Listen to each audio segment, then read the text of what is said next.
Thanks for inviting me today. So my name is Thierry Baujard, and I'm running two organizations at the moment. The first one is called Peaceful Fish, and is a consulting company specialized in content financing. So we are basically helping producers, but also we are helping different public institutions to create some new financial instruments for the content industry, so especially about the audiovisual market. So we are working, for example, we created a tax credit in Norway, for example. And the second organization is an investment network called Media Deals, which is a member of the IBAN, of the European Business Angel Network. And it's a group of international investors interested in the media industry that we gather to present different projects from all over Europe. I'm here to talk to you a few minutes about public-private financing, because that's what I'm looking at. I've been looking at for the last years, and I think it's quite an important market. I'm going to focus more on the audiovisual and the content market, which I would define with film, television, digital content, music and video game. That's the different subject we are covering, and I would say that in the last 3 to 5 years, many things have been changing in terms of financing for this sector. I think there are two main things that happen. The first thing is that there is less public money available in Europe, especially for the audiovisual content. But on the top of that, two things are happening. The first thing is that it's not anymore a grant. It's more and more an investment from public institutions with some need to recoup the different investment, different grants, which is obviously very different from what happened before. The second thing is that there are some automatic criteria based on territorialization. So you actually have to spend some money in different regions or different countries to be able to access the money, which is obviously something that is changing a lot. The second thing that is happening is I think there are some new alternative sources of financing that have been there now for a few years. The first one is about regional financing. There are more and more regions in Europe that have been starting to be a player in financing much more than in the past. And the second thing is obviously private investors that are independent from territorialization and try to work from a regional point of view to more an international point of view. I just wanted to give you 3 examples of funds or things that are happening at the moment in Europe on this subject, just to show you the diversity and the type of project that is coming. The first one is one project we developed in Finland, in fact in the north of Finland, in Lapland, and we've developed a fund, a public-private fund, to attract international production, international film production, TV production as well, to come and shoot there. And the fund is based on some public money, which is basically regional money coming from the EU, in fact, and some private money coming from different private investors from the region that are tourism company from Lapland. The second example I would take is in Barcelona.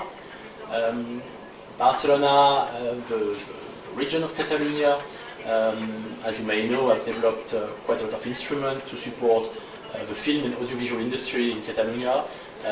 There are some changes at the moment to change it from a grant to a more investment point of view.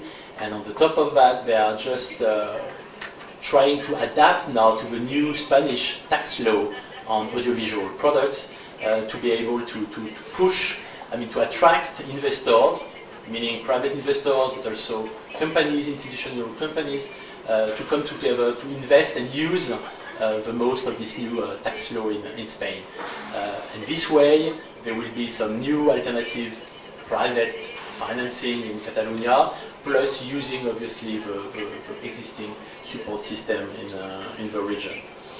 The last example I'd like to give is about Berlin in Germany. Last December, a new, I would say, public soft venture capital fund has been created in Berlin to target the creative industry.